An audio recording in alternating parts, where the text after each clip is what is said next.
जी हाँ, तुसी देख रहे हैं आजकल अमेरिका सांझी सोच टीवी ਤੇ ਮੈਂ ਇੰਦਰਜੀਤ ਕਾਲੀਰਾਏ ਆਪਣੀ ਕਾਫੀ ਗੱਲ ਹੁੰਦੀ ਰਹਿੰਦੀ ਹੈ ਜੋ ਅਮਰੀਕਾ ਦੀ ਪੋਲੀਟੀਕਲ ਸਟੇਟਸ ਹੈ ਜੋ ਆਪਣੇ ਰਾਜਗੀਰੀ ਚ ਹਿੱਸਾ ਪਾ ਰਹੇ ਨੇ ਔਰ ਜੋ ਰਾਜਗੀਰੀ ਦੇ ਵਿੱਚ ਹੋ ਰਿਹਾ ਹੈਗਾ ਪਿਛਲੇ ਦਿਨਾਂ ਤੋਂ ਕਾਫੀ ਨਿਊਜ਼ ਆਏ ਰਹੇ ਨੇ ਕਿ ਟਰੰਪ ਸਾਹਿਬ ਨੇ ਯੂਰਪ ਜਾ ਕੇ ਗ੍ਰੀਨਲੈਂਡ ਦੀ ਮੰਗ ਕੀਤੀ ਸੀ ਔਰ ਉਹਨਾਂ ਦੀ ਐਗਰੀਮੈਂਟ ਵੀ ਕੋਈ ਬਣੀ ਹੈ ਔਰ ਟੈਰਿਫਸ ਦੀ ਵੀ ਗੱਲ ਅੱਗੇ ਬਹੁਤ ਹੋਈ ਆ ਹੁਣ ਉੱਥੇ ਜੋ ਹਾਲਾਤ ਹੈਗੇ ਨੇ ਉਹ ਇਹੀ ਹੈ ਵੀ ਕੈਨੇਡਾ ਦੇ ਨਾਲ ਉਹਨਾਂ ਦੇ ਕਿਸ ਤਰ੍ਹਾਂ ਸਮਝੌਤੇ ਚੱਲਦੇ ਆ ਔਰ ਬਾਕੀ ਯੂਰਪ ਦੇ ਨਾਲ ਮਿਡਲ ਈਸਟ ਦੇ ਵਿੱਚ ਵੀ ਉਹਨਾਂ ਨੇ ਇੱਕ ਪੀਸ ਪੈਕਟ ਬਣਾਇਆ ਹੈਗਾ ਜਿਹਦੇ ਵਿੱਚ ਕਾਫੀ ਦੇਸ਼ ਹਿੱਸਾ ਪਾ ਰਹੇ ਨੇ ਅੱਜ ਆਪਾਂ ਗੱਲ ਕਰਨੀ ਹੈਗੀ ਹੈ ਯੂਐਸ ਸੈਨੇਟ ਦੀ ਆਪਣੇ ਟੈਕਸਸ ਤੋਂ ਹੈਗੇ ਨੇ ਗੁਲਰੇਜ਼ ਖਾਨ ਜੋ ਆਪਣੇ ਮੈਡੀਕਲ ਇੰਡਸਟਰੀ ਦੇ ਵਿੱਚ ਹੈਲਥ ਕੇਅਰ ਇੰਡਸਟਰੀ ਦੇ ਵਿੱਚ ਕਾਫੀ ਵੱਡੇ ਬਿਜ਼ਨਸਮੈਨ ਹੈਗੇ ਨੇ ਔਰ ਉਹਨਾਂ ਨੇ ਆਪਣੀ ਸੈਨੇਟ ਲਈ ਨਾਂ ਅੱਗੇ ਕੀਤਾ ਹੈਗਾ ਵੀ ਜਿਹੜੀ ਟੈਕਸਸ ਦੀ ਸੈਨੇਟ ਦੀ ਚੋਣ ਹੋਣੀ ਹੈ ਰਿਪਬਲਿਕਨ ਪਾਰਟੀ ਵੱਲੋਂ ਉਹਨਾਂ ਨੇ ਆਪਣਾ ਨਾਮ ਪੇਸ਼ ਕੀਤਾ ਹੈਗਾ ਆਓ ਅੱਜ ਗੱਲ ਕਰਦੇ ਹਾਂ ਗੁਲਰੇਜ਼ ਖਾਨ ਨਾਲ ਜੋ originally ਚੰਡੀਗੜ੍ਹ ਤੋਂ ਹੈਗੇ ਨੇ ਹੁਣ ਟੈਕਸਸ ਰਹਿੰਦੇ ਨੇ ਔਰ ਸੈਨੇਟ ਦੇ ਕੈਂਪੇਨ ਚਲਾ ਰਹੇ ਨੇ welcome to Aaj Kal America, Gulrez. Today we're going to talk about your campaign for U.S. Senate. There are a lot of things that are happening in the U.S. and around the world, which President Trump is involved in, and the U.S. administration, peace processes, Venezuela, Greenland. There's a whole basket full of issues. And many of these issues, many people have been saying that, well, he needs permission from Congress. He needs to get the okay from Senate. The people that he selects to serve in his cabinet need to be approved from Senate. So your campaign is to be the Texas representative for the U.S. Senate. And every, correct me if I'm wrong, but every U.S. state gets 2 senators. The U.S. has 50 states in its union. Therefore, there are 50 senators. Once elected, come November 26, you would be one of the 50. Today, you're in the primary for Texas. Tell us a bit more about Texas and Gulrez Khan. Inderjit, thank you again for having me on your show. It's always a pleasure. I know it's early morning where you are right now, but I really appreciate your time. I appreciate the kind introduction. Yes, you're right. Each state in the United States elects 2 U.S. senators every 6 years, thereby making the total to 100 to represent their respective state in Washington, D.C. I was on your show when I ran for United States House of Representatives in Texas District 32, which is Dallas, Denton, and Collin counties here.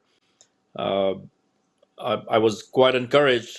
I did not win, but I got enough votes, which led to a runoff between the top 2 candidates in our Republican primary, and each of them they asked for my endorsement. 2024 summer, I was elected a national delegate. That's where I got a chance to meet President Donald Trump. And then 2025, we were invited to Washington, D.C.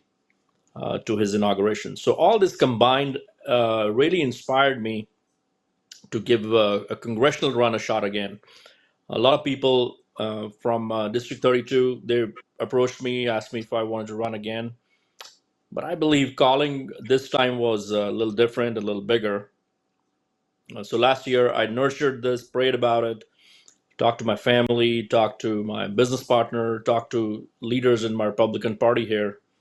And I shared with them that I kind of feel a push towards running for United States Senate. So last summer I filed 2025, and this is our U.S. Congressman John Cornyn, the incumbent. He's been our U.S. Congressman for the last 4 terms, which is 24 years. And I believe I've always supported term limits. I believe 12 years, 2 terms in the U.S. Senate, or 6 terms in the House of Representatives, which is 12 terms as well. is more than enough to be serving in the United States Congress. And he's been here 24 years. He's done a good job, and I wish him the very best. But I believe our nation is a nation of uh, people who have a voice in the uh, democratic process. That also includes uh, term limits. This is a nation of, for, by the people. So we need citizen leaders.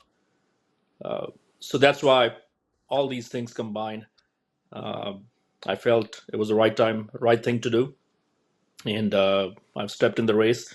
So we have Senator Cornyn, we have our Attorney General Ken Paxton, who's running in this primary as well. We have United States Congressman from Houston, Wesley Hunt. He's running as well. Myself, and there are four other candidates. So 8 total in this primary race. That's very crowded. It is indeed. It's Yeah. quite a race.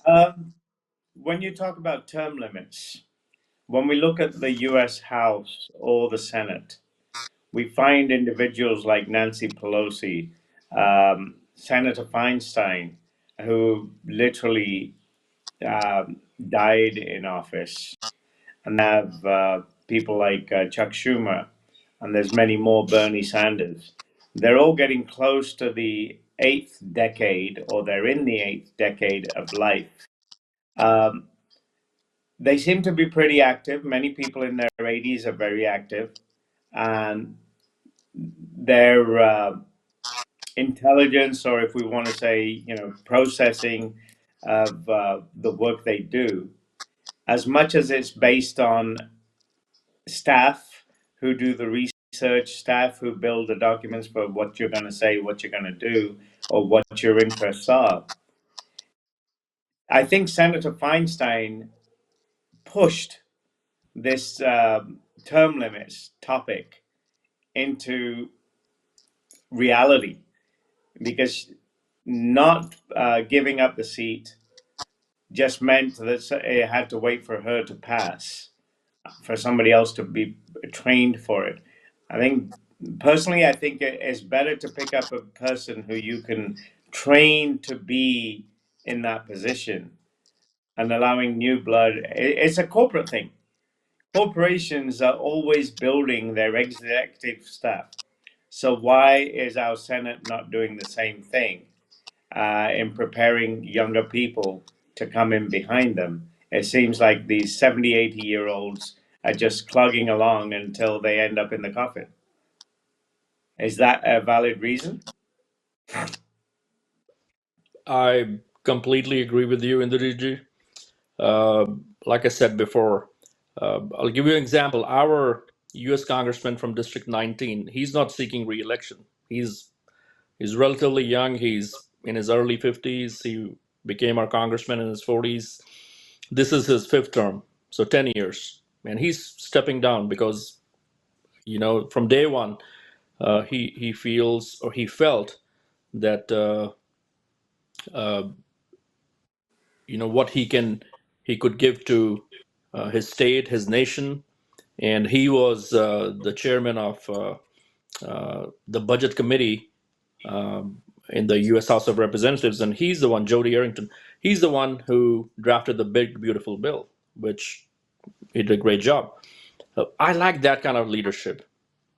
With Senator Cornyn, nothing wrong with him being this age group. However, if he really cares, if he really wants uh, the legislation to be in favor of Texans supporting, our Texas infrastructure, then he needs to step aside and mentor younger leaders. Because if somebody like me, or even in younger age group than myself, I meet a lot of youngsters, their 20s and 30s, and they have ambition to run for offices as well. But if people are there, you mentioned Chuck Schumer, even Biden, he was a US Senator for 40 plus years. So disincentivizes uh, younger uh, uh, people who want to make a change. make a difference. Because in a constitutional republic as ours, in a democracy as ours, a change happens only in one way, when a bill becomes a law. So that's what draws younger people, people in my age group, who have so many ideas, who have so many goals and plans, which uh, I believe if I'm allowed to, if I'm blessed enough to be the next U.S. senator from Texas, I can bring a lot of change. I run a corporation, a successful business. We are in 73 counties here in Texas, American Star Home Health and Hospice Care, and I see a lot of gaps and shortcomings, primarily in healthcare, but they're not being addressed for 20 plus years. So these things are. Uh, it's very vital that the whole Congress gets behind term limits. And there is a bill introduced and it is passed by a vast majority. Also, being in, Senate or House of Representatives, if you're there for like 20, 30, 40 years, you are disconnected with your grassroots. You're disconnected with your constituents. I call it, the Washington bubble. So you're kind of there in your Washington bubble and you don't even know what the actual issues or priorities are in your respective state. Uh, I really feel and firmly believe this needs to be changed and this needs to be changed soon. You mentioned Chuck Schumer. I believe if he was not a US Senator for so many decades, we may not even have had Schumer shut down. And not only did it stall the government, even healthcare entities like ours, our reimbursements from Medicare got delayed. So in the end, it's the patients who got short end of the stick because of that, because we could not sustain those nurses. Just one of the examples. Nancy Pelosi, same way. Joe Biden, I believe, if there were term limits intact, he may not even have been our president. And we, during his presidency in 21 through 24, we had the worst inflation, 40-year high inflation, broken borders, broken foreign policy. So it is very uh, important that the term limits are. Uh, uh, there's a law which restricts congressmen and senators not more than 12 years, either either of them, or even if it's the combination of House of Representatives and Senate. I agree, and California did experiment with term limits. A few years back, they brought in legislation that limited terms for the state legislature, which was the state assembly and the state senate, and also the governor. When those laws were written, there were some flaws in there because the governor's term was limited to 2 terms of elected governor. When they rewrote those laws for term limits, they opened the gap or the hole or whatever loophole, and Jerry Brown was able to run for governor again because of the term limit. So he came back and he ran 2 terms as governor when he had already served 2 terms in the 70s. Mm. When these term limits are brought in, I believe the legislature and those people who draft these documents should be looking into any prospective loopholes that allow people to come back and serve again in violation of the existing term limits on their posts, as simple as the president or the governors. And not just something that cropped up in California. You bring up another topic of healthcare. You're in the healthcare industry, and we're seeing a lot of news that's coming out about abuses in the healthcare industry, where some of the benefits are either by the providers, the medical field, or service providers. And some of these are in the legislative side anyway. Minnesota has become a hotbed of health benefits, education benefits. Basically, we can identify them under the umbrella of social benefits to the communities that we serve. California is another hotbed. They're talking about billions of dollars, which California has never accounted for on the homeless crisis. And now we have reports coming out that some service providers in the homeless industry have benefited by millions of dollars in their own pockets, but no viable, foreseeable results in addressing the homeless community.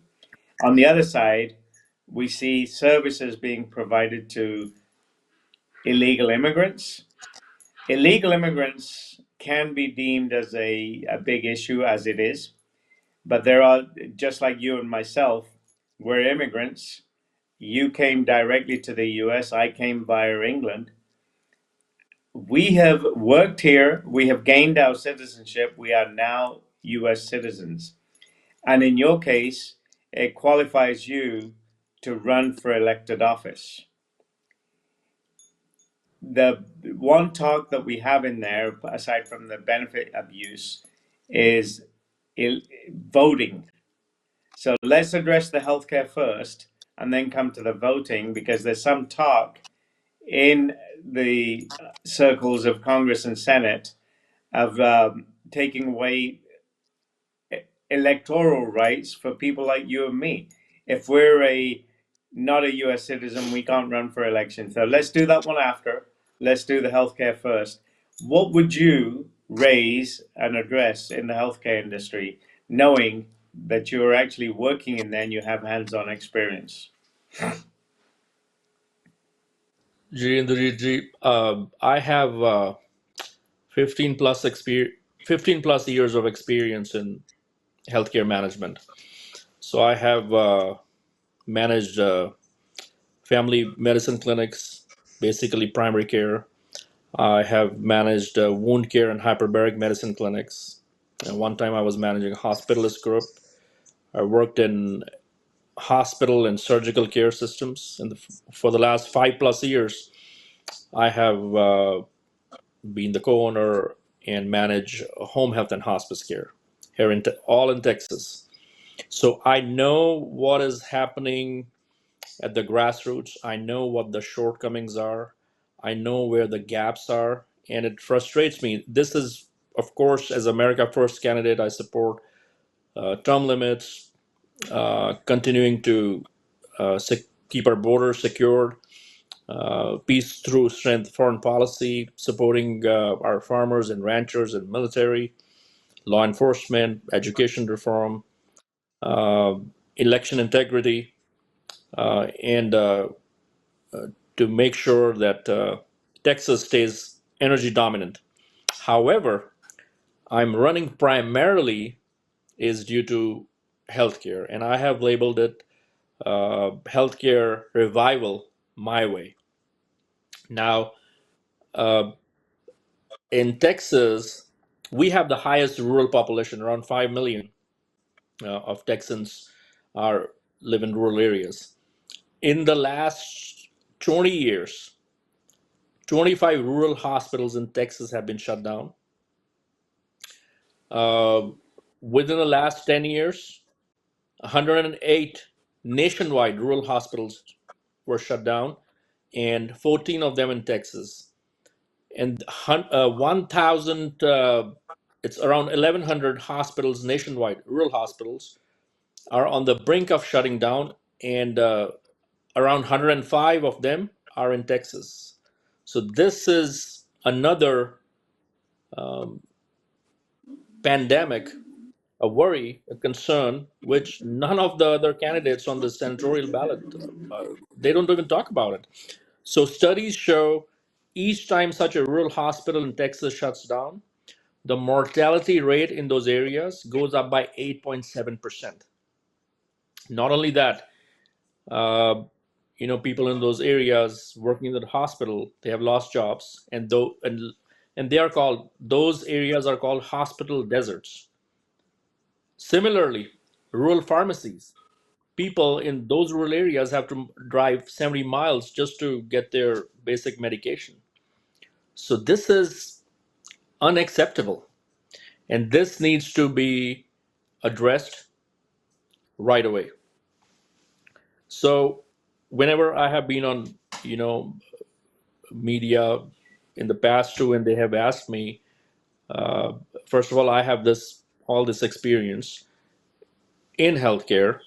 So if by God's grace I am elected as our next U.S. senator, I want to work towards reviving those hospitals and making sure that the ones who are on the brink of a closure, that I don't let that happen.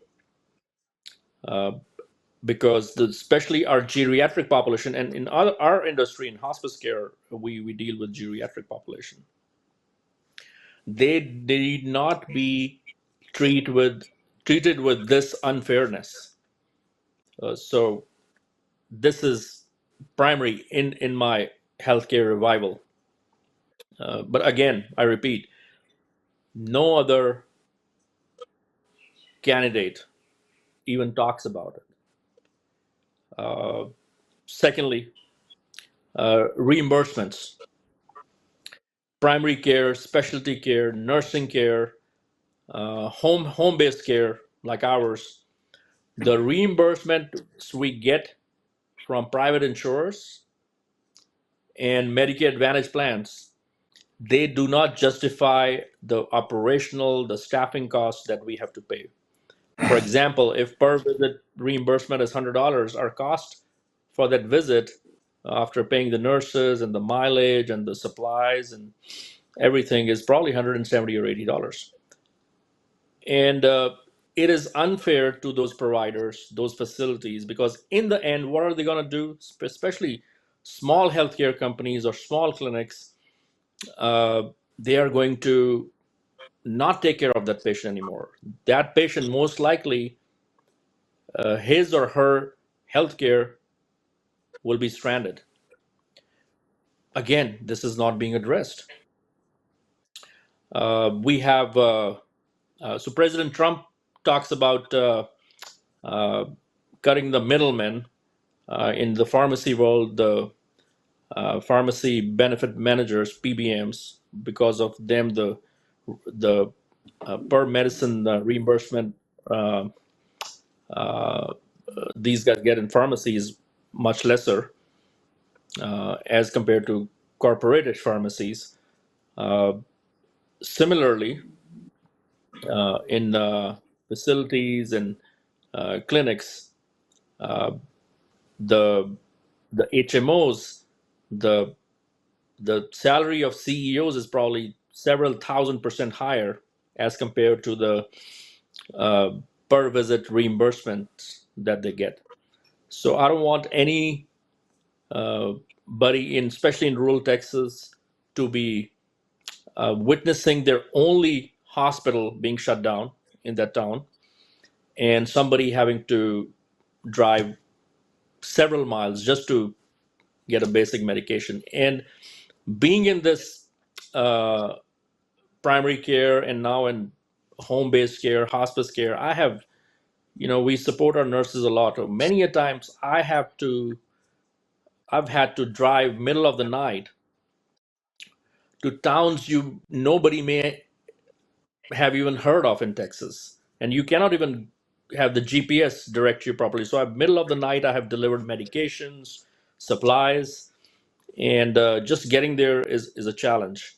So I know what those patients feel. I know what their challenges are. They feel left out. So I will be. I feel this is a calling for me. Uh, and then, of course, I support lower premiums. Our insurances are pretty high. Again, there's a lot of middlemen involved. So higher premiums and the output we get in form of reimbursement is unjustified. So all these combined is my way of addressing healthcare, starting with the uh, shutdown hospitals. I totally follow all that because you're directly involved in the industry and you have hands on experience with the billing process, with the reimbursement process, and the actual income and expense management of the business as well as dealing with the employees and making sure they're paid, as well as your customers, the clients, being able to get the services that they need, in this particular case, healthcare. How do we counter all those arguments or all those claims of fraud, Medicare fraud, other frauds that exist, even in the extent where California is involved, Minnesota too? How do we justify who's supposed to get this care? And are we supposed to identify or discriminate, I think is the better word, between legal immigrants, citizens, and illegal immigrants? Because part of the argument that's coming up, a hot topic these days, is benefits being received by illegal immigrants. Many of them are not documented. When it comes time to voter ID and any of these claims for documenting, the other side, being the Democrats and the progressive liberal Democrats, they argue that these individuals don't want to be identified, they don't want to be registered because they're afraid of being labeled and deported, so they won't come out of the woodwork. But on the same side, there are claims that these people are receiving benefits that the federal government technically has not approved. So when we come to these arguments of voting, benefits, the other side is going to tell you, hey, they're not allowed to get them, so they don't get them. They're not allowed to vote, so they don't vote. The reality is the other way. I have one example. There was an individual about 2 decades ago who was claiming benefits, was getting the Medicaid, Medicare, from California. And a few years later, they went and applied for citizenship. When they applied for citizenship, they got a bill from the health services saying, hey, you've received this amount of benefit when you legally were not supposed to. Now you want to apply for citizenship, you're going to have to settle this account. You and I know, and I'm sure you know, that if we sponsor a family member through the immigration process, there is one place where we sign that says we are sponsoring this individual or this family into the US, and we will take responsibility for their care and needs, medical needs, other expenses. Basically, they will not become a burden on the state. I've signed that statement. I'm sure you have. When we sign that statement, we are responsible for the individuals that we sponsor. In this particular Right. case, this person was pushed onto the system. Mm-hmm. It's more of this problem of the administration, the administrative officer, the clerical officers who filled out that application, who provided and approved those benefits. I believe they're as much at fault as the individual applying for them. Where I'm trying to get to is, with all these services that we need for the rural America, we need for our senior citizens, we need for psychiatric care, is it ethical to pick and choose? Oh, you're not a legal resident, you're a legal resident, you're a citizen. Is it humanity? Where do we cross the line? Inderjit, I'll begin with supporting what President Trump is doing right now. You know, I live in a border state, and so do you. We had to bear the brunt of illegal immigration, criminal stuff a lot in Texas, especially during Biden's era. In fact, these Venezuelan gangs came all the way up to North Texas, and those are the zones uh, led by uh, Democrat congressmen, and they talk about defunding the police. So there were videos I used to see a few years back where these gang members came to people's apartment complexes inside, and they're calling the police, those residents there, and nobody showed up. And these people had guns in their hands, all these gangs, and they vandalized their homes and beat up those residents and were involved in pretty serious criminal activity. Secondly, a lot of smuggling of fentanyl especially in Texas. We had a lot of kids die because of illegal uh, smuggling of fentanyl, and then of course a lot of criminals coming in illegally. So when President Trump came to office, his main deal was if you are here illegally, and especially you are committing a crime against America and Americans, you need to be caught and deported. In that Under that umbrella, and I understand at the same time we are a humanitarian country, and I see, I watch the viewpoints of the liberal, progressive legislators as well. But the thing is, if it's a burden on the legal immigrants and American citizens, then I believe uh, we do not have that responsibility of taking care of them. If they are here, if they do not follow the laws of United States of America, and they're still sort of a burden on the system, then I don't believe uh, we should be uh, we should be pushing to support uh, them getting all these benefits, uh, and that is the only way. Because if you remember, 2022 we had inflation had reached like 9%. It was the worst in 40 years, and primarily, uh, uh, it was these welfare, so-called welfare systems we were supporting, where our taxpayer money was going to take care of the benefit programs which illegals were taking advantage of. And at the same time, outside of America, we were sending billions of dollars through U.S. aid. In the end, we were being burdened. When you talk about ethical, yes, we want to stay humane and we want to stay ethical. However,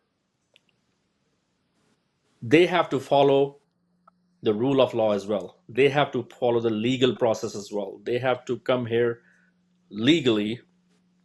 And our nation is we became uh, the richest nation, highest GDP in the world, 1871, and we have consistently been the richest nation for 155 years now.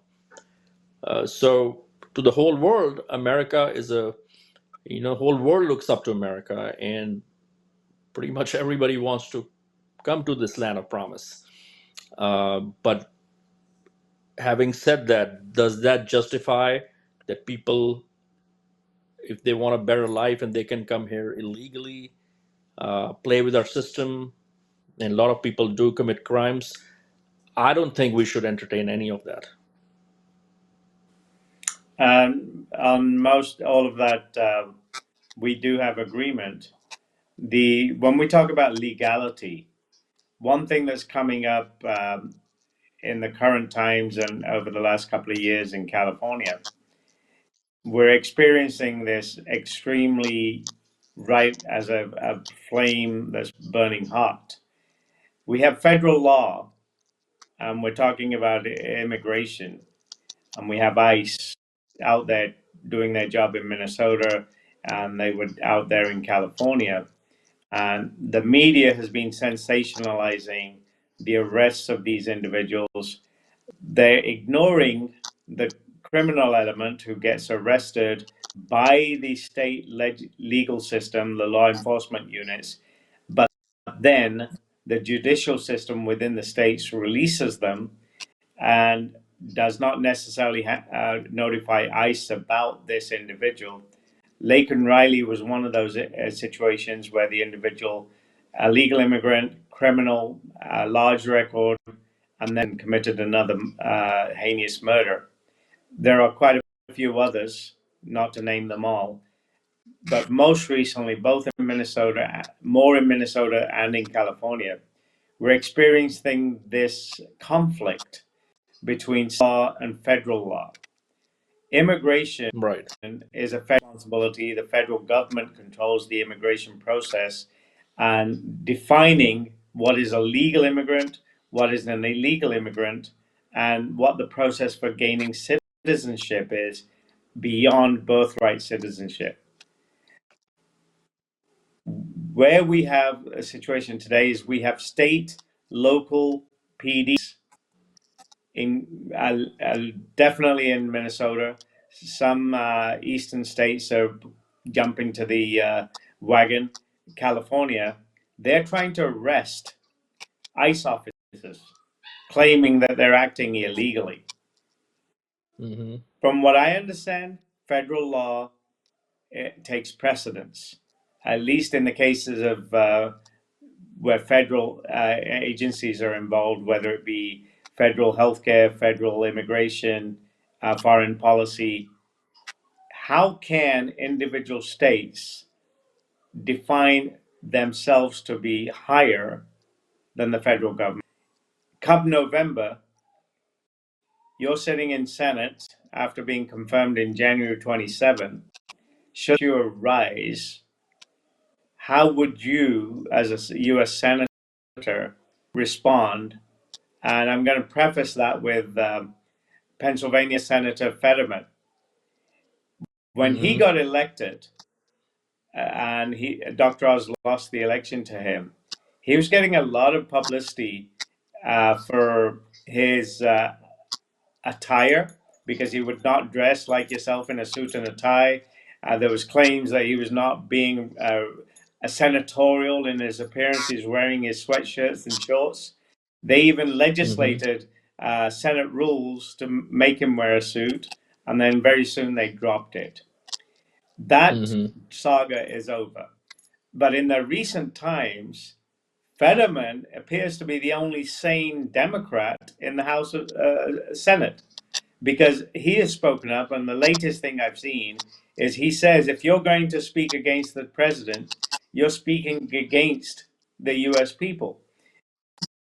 Right. And typically, he also said, if you're going to call President Trump a Nazi, by implication, the 71, 74 million people who voted for President Trump, they're also being labeled as Nazis.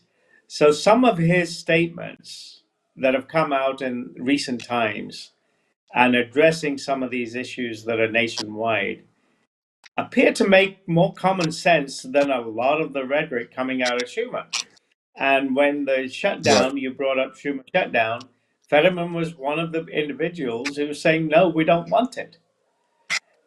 Right. In this issue of immigration, state enforcement, both Minnesota and California being principles, what is it as a senator come January 27 that you could do to bring these people back into control? Uh, Great question, Inderjit.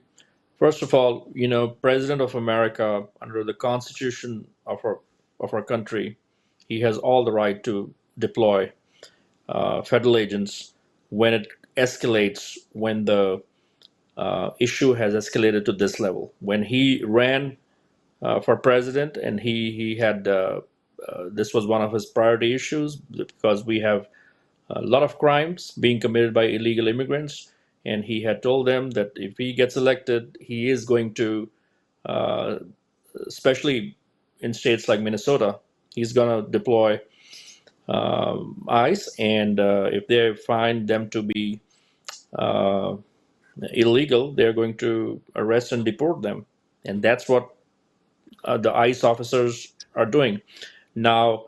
The state governor and uh, the overall state administration, rather than countering the president, I believe they need to work with the president. They need to work with the federal agencies and not try to be an impediment. I keep watching every day. A lot of protesters, even in this freeze, they were there, and a lot of them have tried to take law in their hands. What do you do when you? What happens when you uh, counter a law enforcement officer and physically try to come at them or harm them? It's nothing different with the federal officers. They are going to take you down. They are going to arrest you. So basically, if you're a protester and taking law in your hands, you are uh, going to pay the price for it. So they are just following the law, and they are that's what they are there for.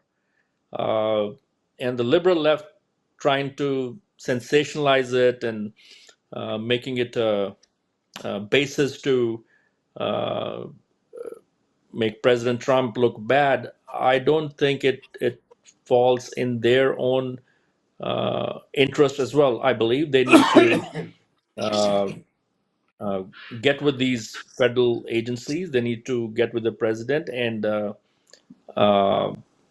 support them, because look how much those that healthcare fraud and the daycare fraud and everything is coming out of that area. So if President Trump had not uh, employed this tactic, we would have not found that out. So we'll right now. I'm witnessing or seeing a lot of heated up rhetoric from the Democrats. Um, However, as a nationalist, President Trump is doing the best he can for the safety of citizens of America. Again, the uh, federal agencies and the president have every possible right given to them by the Constitution of the United States to implement this. And the best uh, uh, the governors in those states can do is they need to work together with these federal agencies, federal agents, and not try to create any obstacles. I'm just reflecting back to the days of President Clinton and the various speeches by Chuck Schumer and even Joe Biden on the immigration issues. If we go back to the 1990s, even the early 21st century, many of these Democrats, whether they were campaigning or whether they were in office, even President Clinton addressed the issue of illegal immigration and its impact on the US and its economy. You and I are both immigrants who came here legally. We went through the process of applying for immigration and coming here, going through the medical testing and everything else that the administration at that time required of us. We came here, we got secured our employment, and we started businesses and all the things that we've done in achieving that American dream. We have individuals who are sort of coming for that same dream, but they're coming illegally.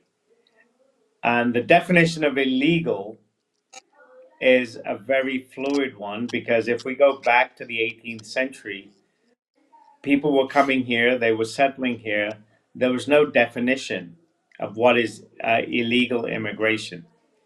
They came from Europe, they came from Asia, and many people, if we look at the history of our Indian subcontinent, even the Gadri movement, individuals who were in the US in the early 1900s, they organized in a city in California, Stockton, and they Hmm. rallied together, and many of them went back to India to fight the Battle of Independence. And they fought the Hmm. British. So the Ghadar movement, it consisted of literally every Indian of that era. It was regardless of their state, it was regardless of their faith, and they all united, went back. How do we know if they came to the US illegally or legally? I don't think that was a factor in those days because the British Empire literally said you can go from anywhere where the sun doesn't set. Come Mm-hmm. back to the Second World War, at least in today's time, we have passports, we have visas, we have immigration processes implemented by every country. If you've made a Mm-hmm. trip to Mexico, you know the rigorous testing they put you through when you land anywhere in Mexico for vacation and you're going to go relax on the beaches or you're going to do business, they still vet you for immigration into Mexico. You want to go to Canada, you have to go through their process. You want to fly anywhere else in the world, you either have a visa free movement where you can go there for 90 days, go from America to England. You don't need a physical visa, you have an automatic visa on entry. It's the same for Mm-hmm. Europe, the same for every other country.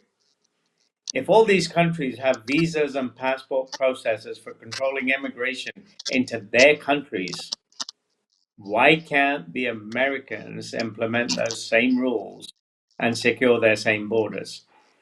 20 years ago, the Democrats were arguing this, that there was a need for it. Today, they are openly claiming that America is open to all. What brings that Mm. change? And how do we turn it back to the reality of the international immigration standards for all countries? Well, we have to, in the GG, we have to be firm. And uh, the movement initiated by President Trump, Republican administration, that is the first step. We have to be uh, firm, and we have to do the vetting process. We have to know who is in our country, uh, uh, and if they're illegal, I mean, we need to get to the root of it. And like what's happening right now, we are finding out a lot of them were here illegally, and a lot of them have criminal records. And like you mentioned earlier, they were, caught and released, and they continue to stay in America and commit other crimes. We have to be strict. You had given examples of other nations, just Mexico and other examples. It's a rigorous process of documentation, like Canada, even South Asian countries. It's a pretty intense, rigorous process. So, the most powerful nation in the world, the richest nation in the world, and uh, with a lot of enemies in the world, uh, our process needs to be stricter. We need to continue to keep our border secured and sealed. And, you know, our current administration has done a tremendous job. The numbers of fentanyl and everything have dropped uh, significantly, uh, and even remainder of the country, if it's a Canadian border or people coming from any part of the world, we I don't, as an American, I feel safer if uh, a stricter measure and a full, complete vetting process is done on everybody. I mean, whether uh, who's coming here legally, illegally, or legally. But as an American, or any American, I'd feel more assured that the government is doing their best to not let a criminal come into our country. Uh, the process has started. Uh, I see there's a lot of backlash by the liberal left, but again, if we had not taken these firm measures, uh, uh, this illegal immigration, along with people those people, a lot of them with criminal backgrounds, would have continued, uh, and at the same time using our using our system. I believe it's a good start, which President Trump has initiated, Secretary Noam has initiated, uh, Mr. Homan has initiated, and if this is what it takes to keep our country safe, so be it. And I believe it's in the coming due to this in the coming years, near future, this will discourage people to come here illegally, and especially if they're here illegally, then this will discourage them highly to not commit any crime against Americans. Switching over, we've heard a lot about Greenland, and we've heard a lot about the president's trip to Europe. And Hmm. you brought up recently and about the inflation that was happening under Biden administration, and it hit high points. On one side, that inflation being high was beneficial to many of us who are now on Social Security because we got the biggest jump in our annual increases due to that. But inflation being so high doesn't benefit anybody, even though your Social Security benefits may be impacted by that. You may get an 8-9% increase, but it doesn't help you because your inflation, the cost of living has gone up that much anyway. Hmm. As a senator, how could you support the economic policies of President Trump or the Hmm. administration? Because this current administration runs till 28. 28, there will be another election, there will be another president. So, in 6 years of the term of office as senator, the it's not a prospect, it's a reality that there will be two presidents who will be occupying the White House. And as senator, you would need to work with both of them, regardless of who wins in 28. As a senator, then, how can you influence economic policy? How can you guide it? And what contribution would you have to maintaining the economic controls to limit inflation, limit expenses? And we've discussed tariffs before. Hmm. As a Senate, can the Senate itself maintain tariffs that are beneficial to the US? And on the topic of tariffs, as far as I know, there are many other nations that use tariffs against imports or exports from the US because they are trying to make their own products cheaper for their people. So they want them to buy stuff that's made locally, made at home. Right. And we experienced that with the auto industry. For example, where I am right now, we have Mahindra that makes Hmm. vehicles under license from Jeep, Chrysler, and one of those vehicles is the Mahindra Thar. It's called a Thar, but it's actually the Jeep Wrangler. So over in the US, we have Jeep Wrangler and its various versions. Over here, we have the Thar and its various versions. The Right. top range of the Mahindra Thar, the Mahindra Jeep, it costs the equivalent of about $30,000. Mm. The Jeep in the US is close to 50, 60,000 for the top range. Over here, they are going to add a tariff of about 50%. So Hmm. you and I talk about it. You send me the Jeep Wrangler from the US. I'm going to have to pay you the 50,000 to buy it for me. Then I'm going to have to pay another Hmm. 25,000, 30,000 as a tariff. The whole reason being to discourage me from buying the Jeep. Instead, Hmm. they want me to buy the Thar. It's only going to cost me 30,000. Financially, I have to argue Why do I want something that's why don't I want something that's maybe as good, but it's only 30,000? Why do I want something that's got those stars and stripes that's going to cost me about 70,000? The argument being, even where I'm sitting today, they're using tariffs for their benefit to restrict indirectly me importing something from abroad. When the US Hmm. tries that and says it's trying to create fair trade, the simple argument is if you are going to charge me 50% tariff on my products, I'm going to charge you 50% tariff on your products. How come many people are arguing that's hurting the US economy?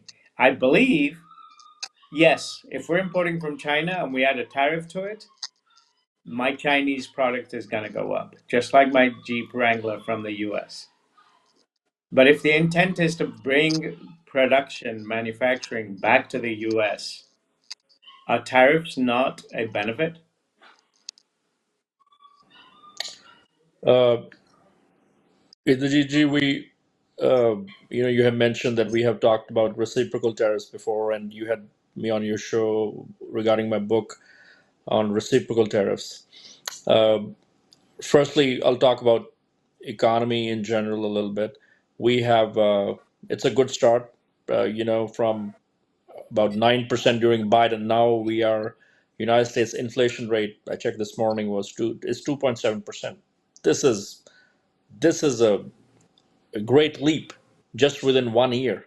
He recently completed his anniversary as 47th president, and things are getting better. Feds have decreased their interest rates from 3.75 through 4%. Now it's 3.5 through 3.75%.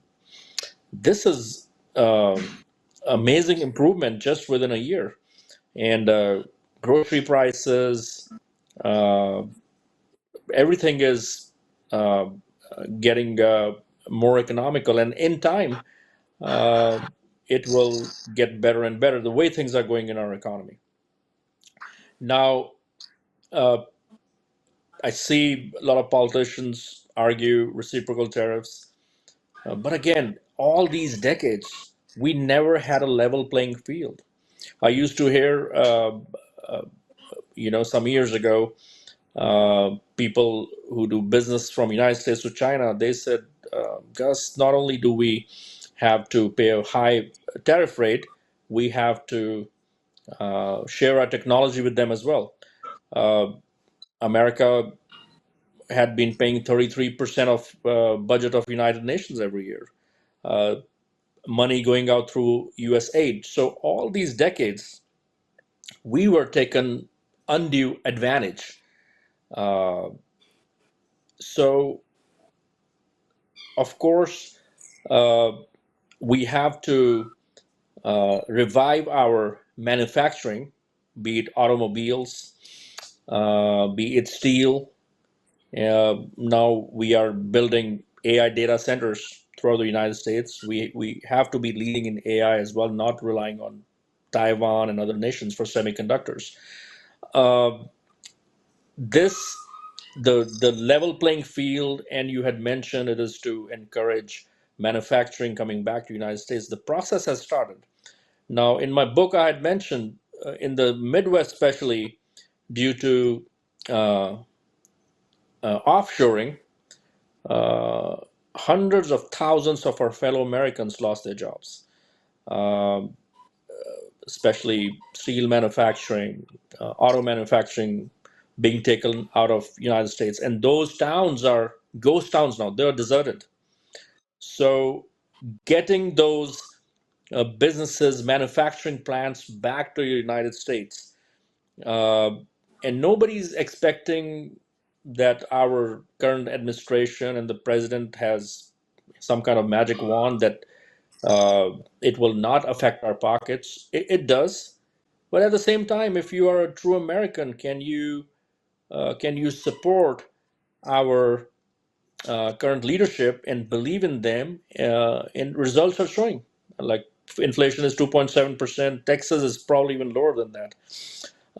And secondly, it uh, one of the articles I was reading, the pledges and the money we are getting in the United States due to these reciprocal tariffs, it will in the next within the next decade around 2.5 trillion dollars will be coming into the United States. So imagine how stronger of our economy would it be uh, gradually uh, through the reciprocal tariffs uh, eh, when that happens. So eventually it'll lead to more in our nation. It'll lead to more job creation.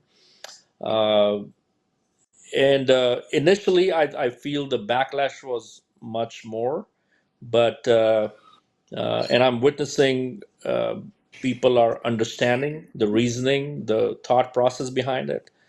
Uh, Again, we have to have a level playing field. I don't think there is anything wrong in reciprocal tariffs. It is a move to stop America from being exploited economically by other nations. It is a move to reduce the trade deficit that we had uh, significantly high under President Biden. It is that gap is reducing, and we have our economy has reached 31 trillion, and our debt is 38 trillion dollars. So these genius moves would reduce that gap, and this uh, has the economic prosperity has already started. I mean, sometimes we get gas under $2 a gallon, uh, and I see all except those other California. company. Uh, well, I pray that they get a Republican governor, and he's able to implement those economic policies, uh, and the Californians have a sigh of relief as well when it comes to gasoline. Uh, so uh, I don't see anything as an American negative, and I see all those country leaders are uh, resisting it, protesting it, other countries, but they are the same people who took when they were taking advantage of our uh, uh, business people and entrepreneurs. It was fine with them. It was, things don't work on their convenience. Now, when we are uh, being a little firm and making sure that our businesses are uh, treated fairly, they seem to have a problem. Uh, but we have to see what uh, works best for our nation. We gave away a lot of stuff, especially from 2020 through 24. Now it's time to uh, restore our economy. Now it's time to make America, um, great once again, richer once again, and put more money in the pockets of our fellow citizens. Right. Moving on, then, you got a campaign that's coming up for a primary early March. In closing, why don't you share information about your campaign, how people can reach to you, how they can work with you, if there's any Texans who want to have you visit them? I mean, Texas is not a small state.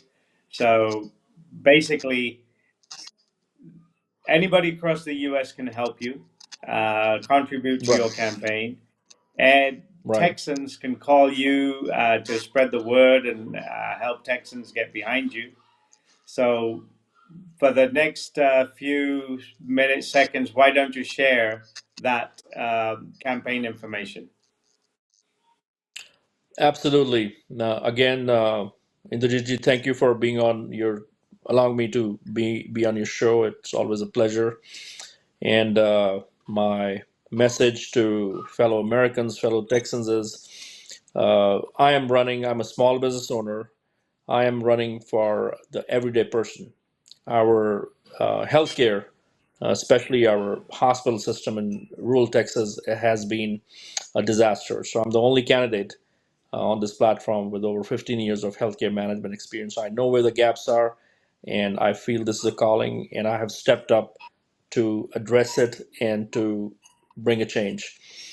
Anybody who has any questions can reach out to me directly on my email, which is gcon@gconforsenate.com. They're welcome to call me directly on my cell phone. Area code is 806-781-0646. And my website is www.gconforsenate.com. I have a team of young people in my campaign team, and recently we did a very successful uh, Meet the Candidates event, and it got a lot of media coverage. So I'm here to address our uh, top priority issues in Texas, daily needs, any industry, be it in healthcare, education, energy, farming, military, taking care of our veterans, law enforcement, uh, taking care of people who are in the HVAC industry, their plumbing, electrical industry. So I'd be happy to answer their questions and need their uh, prayers and support and vote. Well, thank you, Gulrez. Wish you all the best for March, and hope this outreach is of benefit. And look forward to talking to you after the primary and then after November, and probably visit you in Senate sometime next year. So you enjoy your campaigning. Do all that you can. You have a month to go, and just work as hard as you can. And we'll hope that this outreach brings some fruition as well. So thank you for your time, and look forward to meeting again. ਹਾਂਜੀ ਤੁਸੀਂ ਦੇਖ ਰਹੇ ਹੋ ਅੱਜ Thank ਕੱਲ you. America ਸਾਂਝੀ ਸੋਚ TV ਤੇ ਮੈਂ ਇੰਦਰਜੀਤ ਕਾਲੀਰਾਏ ਆਪਣੀ ਗੱਲ ਹੋ ਰਹੀ ਸੀ ਗੁਲਰੇਜ਼ ਖਾਨ ਨਾਲ ਜੋ ਹੈਗੇ ਨੇ originally ਪੰਜਾਬ ਚੰਡੀਗੜ੍ਹ ਤੋਂ ਆ ਇੱਥੇ ਆਪਣੇ ਟੈਕਸਸ ਦੇ ਵਿੱਚ ਬਿਜ਼ਨਸ ਕਰ ਰਹੇ ਨੇ ਹੈਲਥ ਕੇਅਰ ਇੰਡਸਟਰੀ ਦੇ ਵਿੱਚ ਹੈਗੇ ਨੇ ਹੋਮ ਹੈਲਥ ਕੇਅਰ ਪ੍ਰੋਵਾਈਡ ਕਰਦੇ ਨੇ ਇਹਨਾਂ ਨੇ ਆਪਣੀ ਨਾਂ ਅੱਗੇ ਕੀਤਾ ਹੈਗਾ ਜਿਹੜੀ ਟੈਕਸਸ ਦੀ ਸੈਨੇਟ ਹੈ ਉਹਦੇ ਵਾਸਤੇ ਉਹਦੀ ਪ੍ਰਾਇਮਰੀ ਇਲੈਕਸ਼ਨ ਮਾਰਚ 3 ਨੂੰ ਆ ਰਹੀ ਹੈ ਇਹਨਾਂ ਦੇ ਖਿਆਲਾਤ ਤੁਸੀਂ ਸੁਣੇ ਆ ਔਰ ਇਹਨਾਂ ਨੇ ਆਪਣੇ ਡੀਟੇਲਸ ਵੀ ਸ਼ੇਅਰ ਕੀਤੇ ਹੈਗੇ ਜਿੱਤੇ ਤੁਸੀਂ ਇਹਨਾਂ ਨਾਲ ਗੱਲਬਾਤ ਕਰ ਸਕਦੇ ਆ ਔਰ ਹੋਰ ਕਿਸੇ ਨਾਲ ਇਹਨਾਂ ਦੀ ਜਾਣਕਾਰੀ ਕਰਨੀ ਹੋਵੇ ਤਾਂ ਵੀ ਤੁਸੀਂ ਇਹਨਾਂ ਨੂੰ ਕੰਟੈਕਟ ਕਰੋ ਇਜਾਜ਼ਤ ਦੇਵੋ ਮਿਲਦੇ ਆ ਅਗਲੀ ਵਾਰੀ ਥੈਂਕ ਯੂ ਜੀ